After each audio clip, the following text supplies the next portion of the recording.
Mr. Speaker, before I begin, I am going to, a few years ago, then Minister David Patterson implored me not to be harsh with the honorable member who just came before me. And today I'm going to apply that. So, and nobody takes the honorable member seriously, so we wouldn't either, but there are some untruths that we need to correct. Before I begin though, sir, I want to extend congratulations and thanks to the Honorable Dr. Ashley Singh, Senior Minister in the Office of the President with responsibility for finance. I want to specifically recognize, sir, his staff, led by the Budget Director, who on the eve of International Women's Day, I'm happy to say is a woman, Sonia Rupnot. I am aware of the kind of work they put in for this budget. This particular budget, Mr. Speaker, had to be crafted very carefully. It was a budget that sought to repair damage done by unlawful extensions of time in government with an effort to rig an election, damage done by the ravaged country we found, an economy, damage done by COVID-19. So we were trying to repair, even as we gave goods and services to the Guyanese people and began to implement our manifesto promises. And that's a hard balance. That's a hard balance to find. So I'm very conscious of how much effort that would have taken, and we're very grateful on this side of the house. And I think I speak for the Guyanese people when I say to Dr. Singh and his team, thank you very much. We are lucky on this side, sir, to have gotten as a minister, Dr. Singh, who has returned to this country, coveted service that other countries and international financial organizations sought out over the last 5 years. We are lucky to have him here, and we're very glad about it. Mr. Speaker, there is a perpetual and enduring quality coming from the opposition. And I think we all have to take a step back. I think we want to see the honorable members instead of them. Well, I was treating them as a subject, but the honorable members, sir, of the opposition. But I would extend it to all honorable members of this House. In 2021, we cannot use people's sexuality or sexual orientation or what we believe it is or ought to be to disparage people. We cannot in this House. And it must be condemned, and it must be rejected, and it must be noted. People who call themselves friends of the LGBTQ community and who are engaging in that kind of behavior. And I say here now, to any person of the LGBTQ community, you have a friend in us. We will not tolerate disparaging any member or putting down any member of that community or using the idea that someone could be to disparage that person. Similarly, sir, I want to condemn in the strongest language the usage of people's belief that there may be members in this House who have reproductive problems. All over this country, people are struggling with fertility issues. On both sides of this House, you have them. For people to use their own children as a reference point to hurt others in this House is reprehensible. And it speaks of a caliber that is not worthy of being in this House. And it must not happen again. Similarly, sir, last night I heard from an honorable member of this House, as a female, he clearly has a problem with women. And it's very visible, it's very audible. And the only glimmer of hope that I found in last night's comment was that his own member upsed him. The conversation in here cannot be about the member who spoke's weight or somebody's hair or somebody's clothes. We are better than that. We are better than that. We have to be better than that. This country requires and deserves more. We have here, sir, the market has opened. Starbrook Market is a, but I shouldn't do that. They have decent people at the Starbrook Market. Mr. Speaker, you have senior members. We just heard one. In the scheme of things, Honorable Henry is a senior member. We heard from, and that I think is the problem of the AP and UAFC. They have come here after a defeat at a national and regional election, and they continue to say they did nothing wrong. It's a different style of governance. When the PPP lost, and I say that in quotes, we still have an election petition pending, which has not been heard, and that's an indictment on the system. But when we lost, what did we do?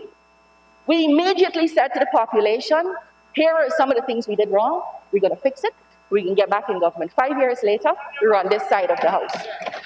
What is the APNU style? Come in here, call the people of this country bloodsuckers, call the people of this country gullible, they're stupid.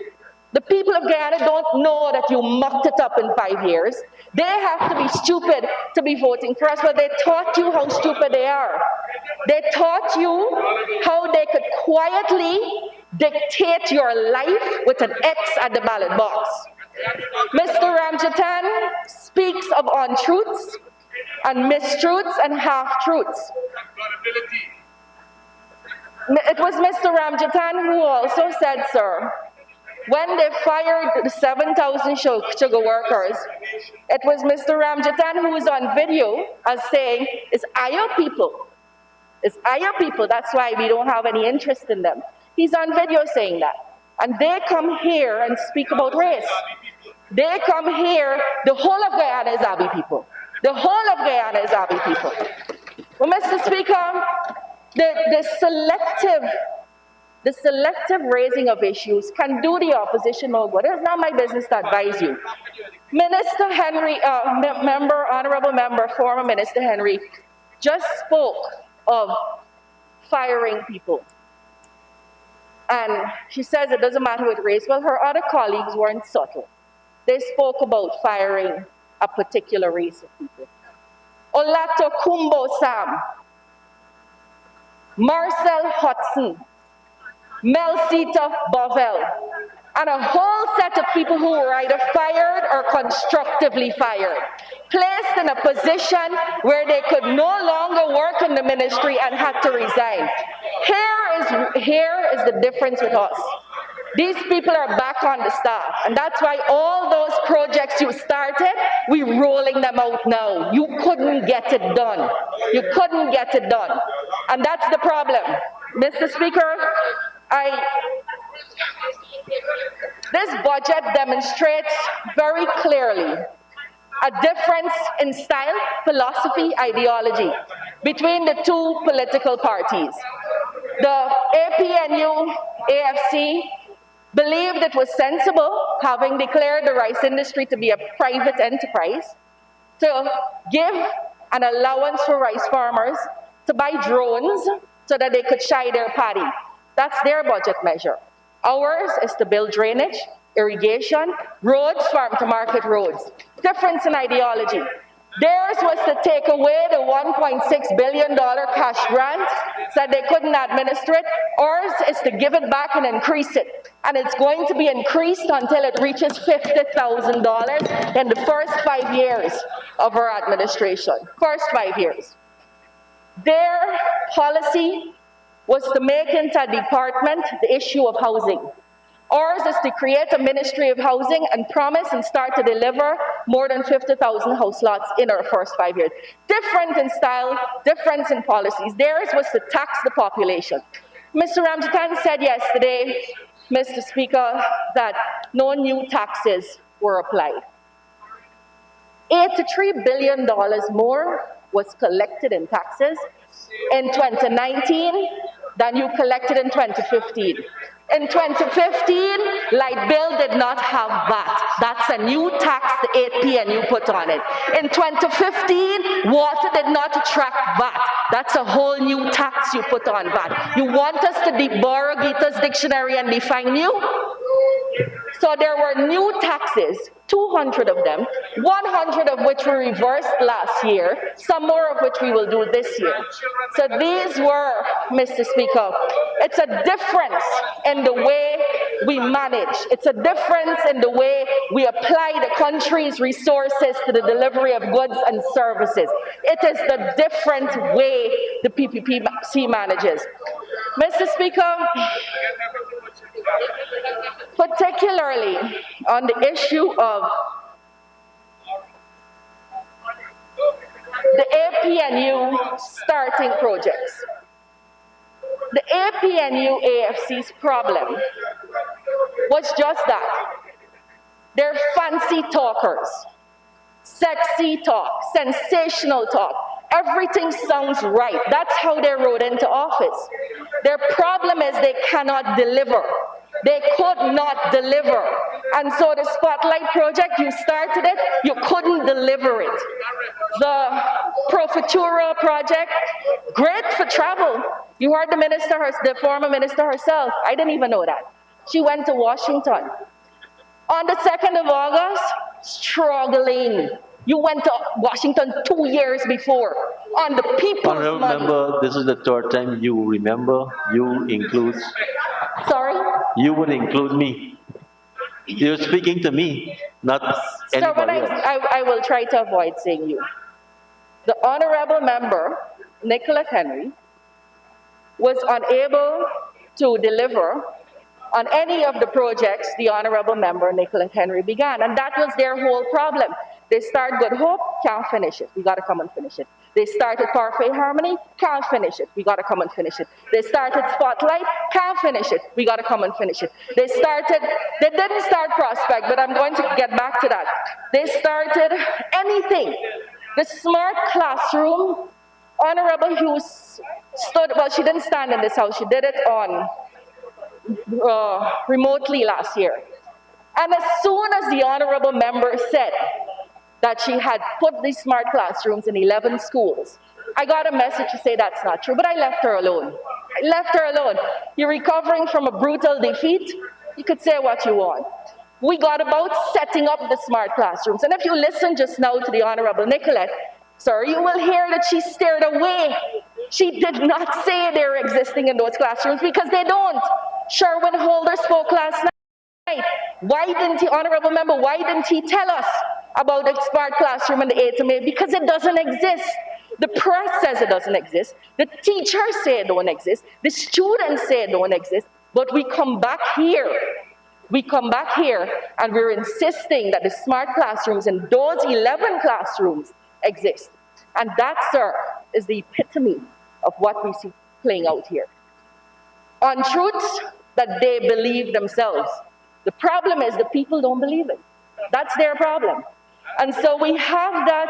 And sir, if you want to know the effect of untruths, we don't have to look further than yesterday. People were told lies.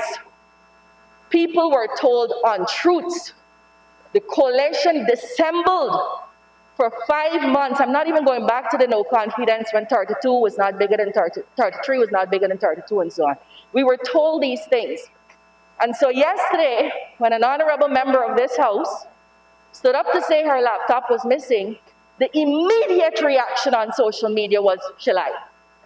She lied. And that's unfortunate. Okay, but we don't use lie in media, regardless if Sir, you're I'm reported. quoting the immediate. Honorable member, we don't use lie. I will take away lie. The immediate reaction was the Russians take it. Was the fourth Russian gone with it? The immediate reaction was it is not believable. And the problem with that, sir, and that's why this is a fantastic example. Instead of the honorable member apologizing to all of us here, the honorable member doubled down on that lie and spoke about going and investigate to see if any spyware was Double placed down on her that lie. computer. We are wrong here in this National Assembly a long time, Honorable Minister. Please. No, Mr. Speaker, it's Mr. important. Honorable Member, I don't want to stand on my feet against you. It's okay. The problem with that kind of dissembling, sir, is it makes the people who do it incredible. And it brings other people, including the people you say you love and want to serve, into trouble. Because if one, well, you say it can't go on, but the example would show that if an investigation were to happen, given the fact that the members stood there and nobody else went to that area until the police went there, then it would implicate her three friends at the back there, because those are the only people who were there in that interim. So it will hurt your own people if you continue to dissemble and fib like this. Mr. Speaker, I heard a specific complaint, and that is that it came just now from the honorable member, that the budget does not cater for the COVID situation. This budget is all about COVID for education. We gotta know how to read the budget. So when we increase print and non-print by 9%, it's to cater for the worksheets. When we increase janitorial by 26.4%, it's to cater for the excess cleaning we know we'll have. When we increase cleaning and extermination services, it's by 41%, it's for the cleaning we know we will have. And these are all lines under the budget. When we say we're going to buy more than $500 million worth in equipment to expand the learning channel, this is all a COVID response. But I'll come to that just now. Specifically, Mr. Speaker, the honorable member just before me spoke of we can't go back to the no child left behind. Mr. Speaker, that one sentence there epitomizes the ministry that was run by the member. That policy was never stopped. She started the ministry with the policy running, and she left the ministry, and the government and people of Guyana are still practicing the No Child Left Behind. It is an automatic promotion policy. So the coalition had 5 years to change a policy that they're criticizing. She comes here and says we mustn't go back to that, but that's exactly what she left in place, floating. She's floating. And that is the problem. The honorable member is floating. The honorable member, sir, I always hope, I live in perpetual hope that the sensible side of the honorable member will show up. And I'm always here living in that hope. And I was disappointed today. She didn't show up. Mr. Speaker, responses to COVID so far. Let's talk about students. As minister, Nicolette Henry, honorable member, was in office for 143 days after we shut down for COVID. 143 days ended, for me, on Boxing Day. By that time, from the 2nd of August to Boxing Day, we had done worksheets. We had employed the learning channel towards learning. We had reopened schools for the exam classes. We had put instruction on the radio. We had started online teaching. So all of these fancy plans the honorable member says she was in place for the same time that we were in place, but didn't put it in place. And Mr. Speaker, it's important that we don't buy into those lines. Now let's talk about our own program. What are some of the responses, Mr. Speaker? For our children, based on consultations with teachers, parents, and students, we reopened 4th, 5th, and 6th form. But we said to the parents and students, if you don't want to come, that's fine. We will support your learning at home. When we opened, we made sure all the schools were cleaned and sanitized, and that we gave to each student, teacher, sanitizing equipment, face masks, face shields, and vitamin support. Our little Guyana, Mr. Speaker, was one of the only countries that gave so many things to our parents, to our students and teachers, to each student and teacher. We went to the learning channel, and this budget caters for a continuation of that. We went to the learning channel, Mr. Speaker. The learning channel, incidentally, was available to the coalition on the 2nd of March and on the 11th of March when they closed the country. It was available to them. They never used it. Never used it. If you see the condition, the girls there have pictures of it. Junk house. We took the learning channel and began curriculum scheduled instruction on that channel. And this budget provides more than $500 million to expand the channel. So instead of one channel now, we'll have 6 channels dedicated to learning, and we will be able to take that learning channel to every single Amerindian village. We are giving to the villages television sets, solar systems, electricity, and the satellite. The government, the PPPC government is doing that. When we talk about equity, it cannot just be talk. It has to be something we do that is tangible. And that's what we're going to do with the Learning Channel. Mr. Speaker, the radio station, we're also getting our own radio station at the Ministry of Education. So we could dedicate radio to learning, because still there are some places in this country where radio is the only thing people get. Plus, we could enforce some learning and reinforce some learning that has been successful on the radio before. The worksheet program will continue. That is where, Mr. Speaker, and you know, I would have been glad to stand here and say publicly that worksheets were left in place, I'm rolling it out. I would have been glad to stand here and say that. Not a single worksheet was in place when we went in there. Not a single worksheet. Not a single plan. Not a single draft. When I went in there, and it's the same officers that are sitting and doing it now, all they needed was guidance and direction and a policy move. That's all they needed. The same officers are doing that now, rolling it out. And yes, is there a word spelled incorrectly? These things take years to develop. The public servants of this country, those that they say they love, the opposition members, honorable ones, where there may be spelling mistakes here or there might be a sum that is wrong here or there. These things usually take years to develop. We developed it in weeks, and I commend those officers. Mr. Speaker, what was our response to teachers? Teachers said to us, we're trying, but we don't know what to do. We don't know how to teach. We don't know how to innovate sometimes. We haven't been trained to do this. So the same professor that the minister spent our money on and went to Washington that she never rolled out, that same professor that she said, it's right. Look, 5th of May. We rolled that out in October. We contacted the OAS. We said we want to make this national. And from then to now, we have more than 5,037 teachers trained in innovation, and ICT more than 4,685, 9,722 teachers that we did this for. And that was your problem. You could never get it done. Admit it.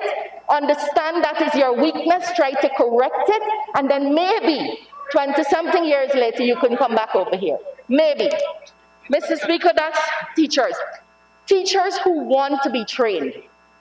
We are presently going fully online, although to my young, I don't know if he's young, new MP friend over there, honorable member, Cox, right? From Region 1. Fully online does not mean solely online. Fully online means we're going fully online, but it does not mean it's the only way we will be training teachers. We're not closing the college. We're still going to have face-to-face education.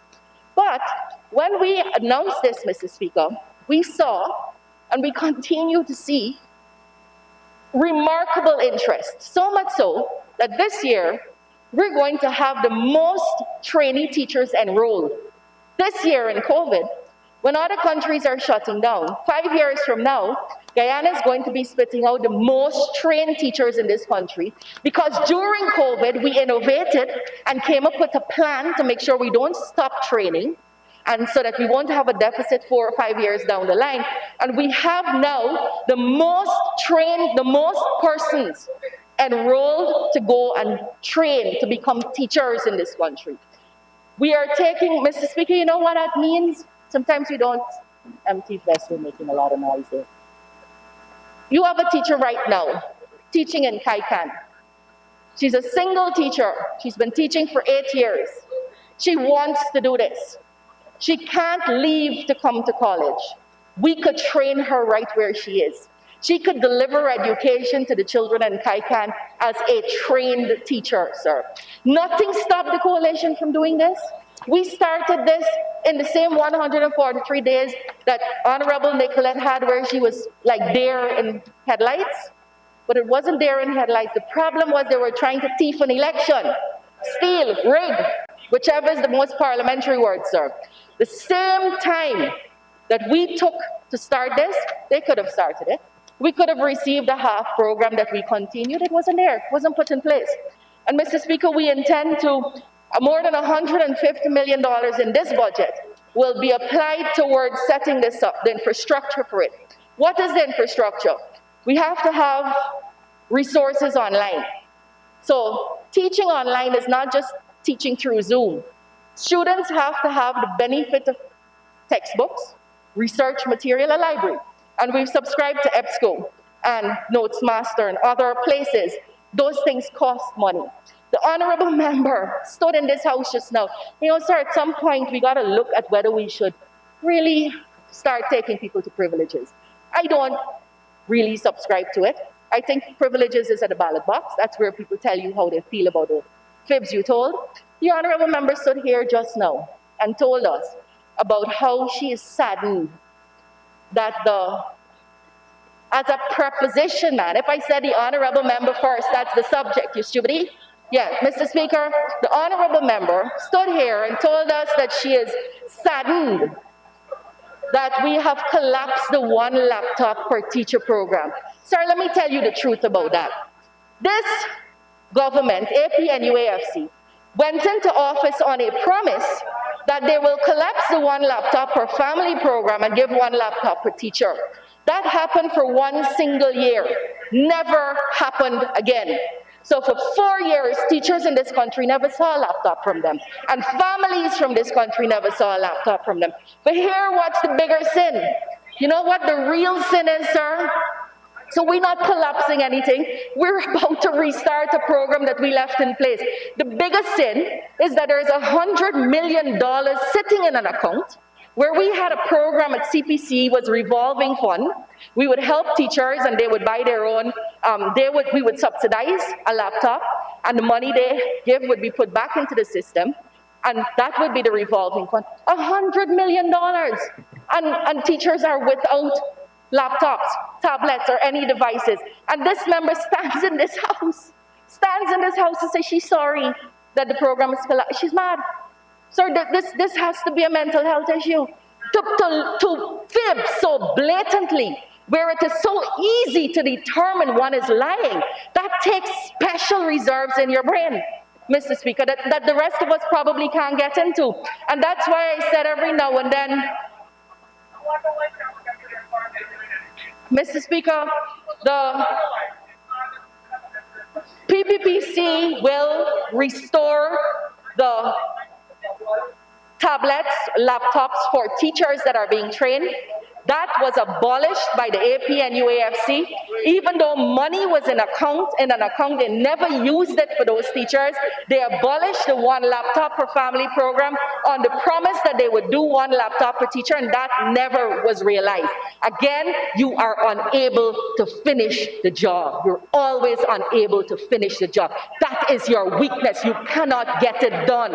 You can't get it done. You accept it, Mr. Speaker. The honorable members of the opposition, you simply can't get it Honorable done. Minister, I don't want to be exempted. I want you to speak to me. TechVoc education. We just announced a week ago that we had gone fully online with technical vocational education. Nothing stopped you. The 5 months that you were trying to thief the election, nothing stopped you. You were so focused on the enterprise of rigging and conning the Guyanese people and rigging yourself into office that you couldn't do anything for the people you swore to serve. So we went fully online with TechVoc. Again, fully online has limitations because technical vocational education is very practical. So a lot of what we could do, what was academic, will be done online, but there will still be some face-to-face endeavors because of the practical nature of that course. Mr. Speaker, Coursera. to the general population as a response to COVID.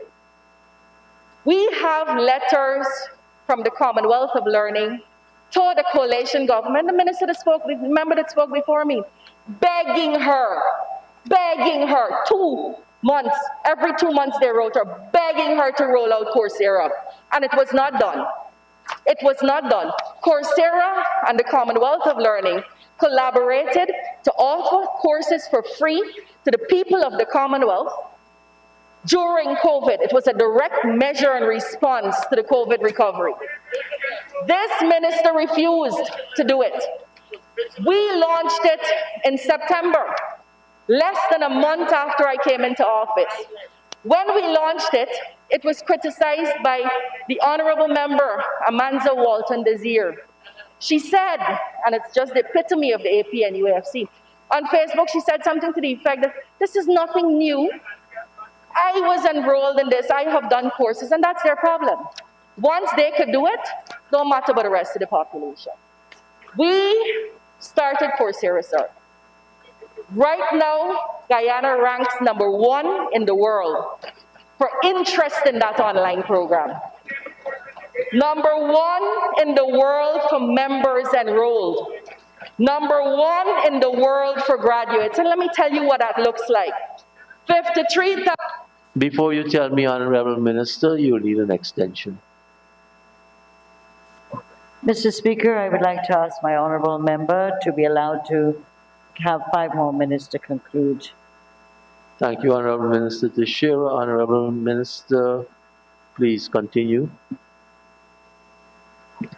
53,301 Guyanese citizens registered for this program. 31,297 persons took courses. 9,473 persons received certificates, and that amounted to 43,305 certificates. More 43,305 certificates, more than they had when you were in office. This is our people. Aren't you glad to see our people registering for these courses? And I reiterate, so Mrs. Desir, the honorable member, it was fine that she was taking it. But they don't want anyone else to benefit from these kinds of things. And this is the kind of selfishness. I have 4 minutes, sir, so I'm going to tell you about 2 more things. One, the PPP Civic is restoring the Because We Care cash grant. It begins this year with $15,000. Every student in nursery, primary, and secondary will get $15,000, and that will grow until it reaches $50,000. It is laughable. It is hypocritical. It is sad that members of the opposition who had 5 years and didn't offer this, and more so defended the snatching of this money from our children, would come here now and say that it's not enough or that it's not adequate. That just underlines for us how very hypocritical you are. And a big program that we begin this year, Mr. Speaker, is the National Online Learning Institute.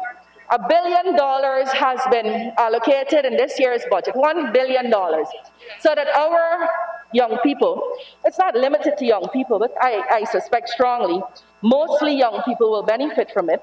Our young people can get undergraduate degrees, can get master's programs, and can get PhDs. There was a time in this country, sir, when ministers of the government are the people who benefited from this. And yesterday, one such former minister stood up and said, I have no apologies to make. What's wrong with if I got to school? Let me tell you what's wrong with it. Your $10,000 that Minister Sonia says we still don't know if you passed the course, that could cater for 10 people getting a full degree, 10 ordinary Guyanese people. The $25 million that we gave to one former minister's children per year, 101 persons could get a full degree, sir. Full degree on this program. The programs, Mr. Speaker, that we have, the program, Mr. Speaker, Indira Gandhi National Open University, the Jain deemed to be University India, UE Open Campus, UE Open Campus Vocational, International University of Applied Sciences, Germany. These are the initial set of universities we're dealing with. It will benefit 4,540 children, students, just this year. Just this year. When APNU was in government, it benefited 5 ministers. 5 ministers, the same kind of money, 5 ministers. We serve the people of this country, and we do it without apology. And you're continuing, Mr. Speaker, the continuation of the arrogance and the dissembling and the deceit. It is working nowhere, sir. Nowhere else but in the heads of the honorable members of the opposition. It is not my place to advise them about what might be a useful course of action to take. What I can say is that we are going to continue. One last thing before I wrap up. The Honorable Minister mentioned Prospect and said it was their project. The World Bank entered into an agreement with Guyana in 2014, before the honorable members took themselves into government. In 2014, and we agreed that we would build a school on the East Coast, 1,000-person state-of-the-art secondary school, one on the West Bank, and 2 on the East Bank. Because they palavered and could not get it done, which is their signature trademark type of behavior and governance, it became too expensive to do 4 schools. So 3 were done with an agreement with the World Bank that we would do a 4th. This is the 4th, the Prospect School. This is the 4th. I raise with you, sir, that none of the schools that began, imagine we draw the school, we left the money, all they had to do was do it. None of them are finished. None are finished. It took the PPP coming back into government to finish those schools, to deliver our promise of universal secondary education. Mr. Speaker, I commend this budget. It has not been easy, and I'm not going to make it sound easy. Education and managing the sector has not been easy. I am lucky and blessed that many of the persons fired by the APNU, AFC, public servants, whose only fault was that they were loyal to the government of the day, but who spent their entire lives in education. Many of those persons are back with us. And those are the persons, along with officers on the ground, who are rolling out these programs with our guidance, with our expressed desire. We will say, Honorable Minister said, members said, many people are dissatisfied. We are dissatisfied. We tried to address COVID and the COVID closures within weeks of getting into office. It's not been easy, and it won't be easy. If we can get constructive debate and contributions from the honorable member of the opposition, we will happily take it. My style and our style at the ministry is to consult. We've been talking to teachers and parents all the time. Every time we're about to make a decision, we talk to them. We are going to continue that style, and we invite the opposition to join us. This country is going forward. The people of this country will thrive, with or without the honorable members. If they intend to continue this style of self-delusion, this style of dishonesty, this style of labeling the people of this country gullible and bloodsuckers, I don't think they have a role to play in the country. I don't think they have a place in this country. And the people of Guyana will show you that time after time after time, election after election after election. We on this side of the house, sir, commit to honest, decent, dedicated service. And we will give that to the people of this country in every single sector that the government has. And we promise to do that efficiently. I thank you, Mr. Speaker.